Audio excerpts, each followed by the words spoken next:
Bien, en esta lección vamos a profundizar el concepto de Spark Call o el llamado de chispa que utilizamos básicamente para hacer el llamado de atención. ¿Qué es un Spark Call? Este concepto es el que se aplica a toda presentación didáctica o artística. Su nombre proviene de Spark, chispa en inglés, y Call, llamado. Se trata de aplicar un concepto de inicio de clase con un llamado de atención, una chispa que provoque la curiosidad del alumno y encienda la atención. Este concepto tiene técnicas específicas para hacer ese llamado de atención. Por ejemplo, un objeto de interés, el tono de la voz, la actitud corporal o un efecto de magia propiamente dicho. El objetivo fundamental de planificar una clase con las etapas propias por las que debe transitar la misma, el alumno, es fundamental para entender en qué momento como docente tengo que aplicar un Spark Call para captar la atención. Spark Call es la aplicación de una técnica de llamado de atención precisamente para que los alumnos o el auditorio se concentre en mí. Como técnicas podemos utilizar, por ejemplo, un objeto. Cualquier objeto que despierte el interés. Puede ser una bolsa que sea oscura, opaca y que no podamos ver el interior. El solo hecho de colocar la bolsita sobre la mesa y dejarla y no decir nada hace que uno ya tenga un punto de interés o un centro de atención.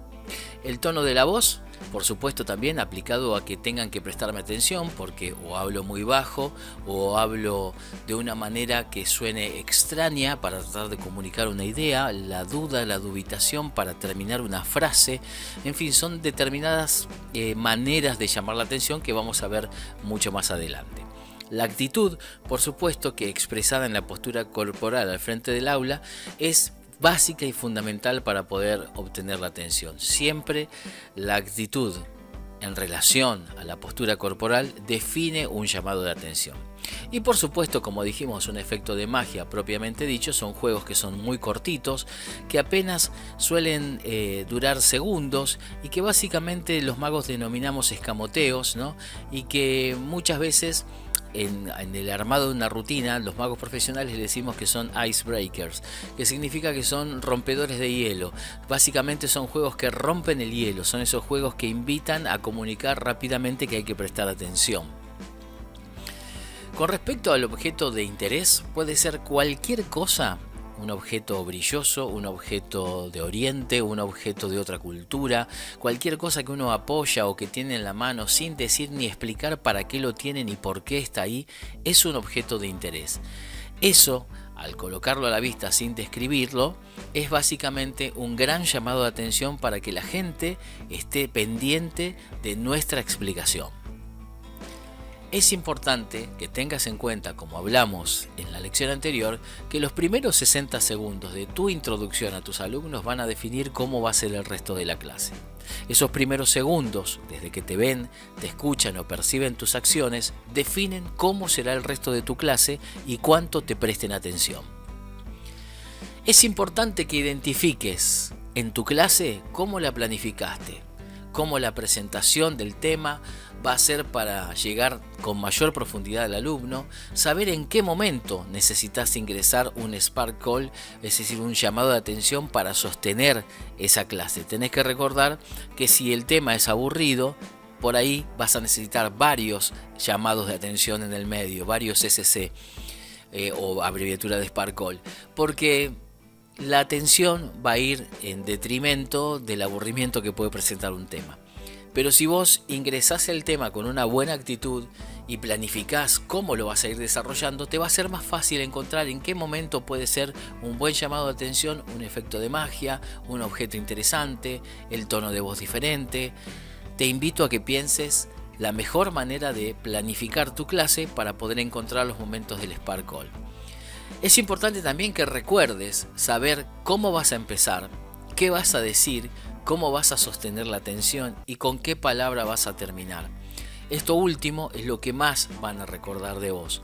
Esto tiene que ver con una premisa fundamental que es que los magos, en el desarrollo de las rutinas que vamos a hacer frente al público, elegimos la cantidad de juegos que vamos a hacer de acuerdo a un tiempo determinado, pero para nosotros es importante en el armado de esa rutina el saber cómo vamos a empezar y cómo vamos a terminar.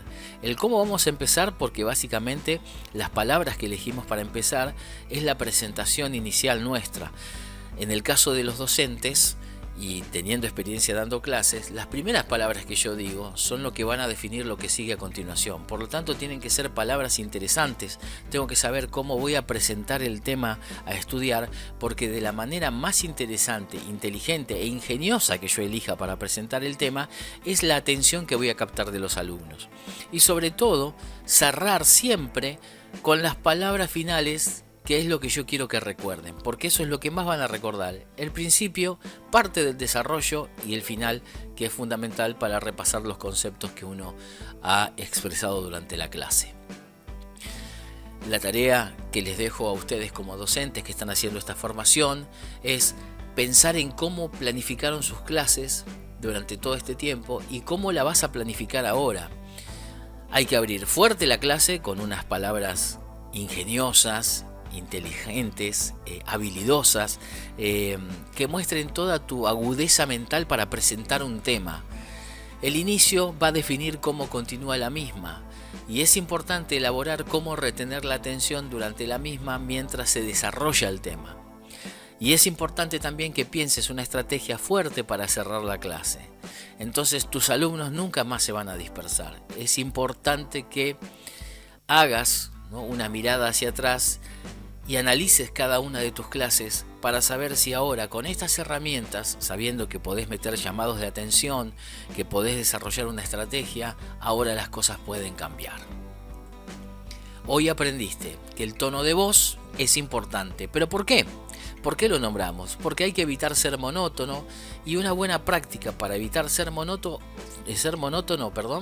es practicar leyendo cuentos para modular expresiones. Jugarlos, no hace falta que vos después hables de esa manera, pero fíjate que a medida que vos me vas escuchando, yo voy modulando de determinadas maneras para darle una impresión más fuerte a las ideas que son importantes y una proyección tal vez un poco más monótona cuando voy desarrollando parte de una idea. Es importante que la distribución de la clase tenga estos tres conceptos: una buena apertura, que sea inteligente y que sea ingeniosa la forma en que presentes el tema. Puede ser a través de una pregunta, puede ser a través de una actitud inversa, es decir, arrancar por el final y no por el principio. Es decir, por ejemplo, si sabemos cómo terminó la Guerra de Malvinas, en vez de arrancar contando que el 2 de abril se tomaron las Islas Malvinas, uno puede arrancar preguntando: recordemos que el 14 de junio se terminó la Guerra de Malvinas, y después volver hacia atrás, como en las películas. Apertura, desarrollo y cierre. En la planificación, tus clases, todas tus clases, tienen que ser pensadas. Tenés que pensar todas las clases, porque de esa manera vas a encontrar dónde colocar los recursos que vas a ir aprendiendo durante esta formación. Y sobre todo, tu actitud. Tus alumnos perciben cuando estás cansado, cuando estás sin ganas, como también lo contrario. Por eso, tono de voz, distribución, planificación y actitud. Te agradecemos enormemente que estés haciendo esta formación de este curso que se llama Enseñando con Magia, y para tus consultas, dudas o preguntas estoy disponible enviando un mail a cursoclasesconmagia@gmail.com.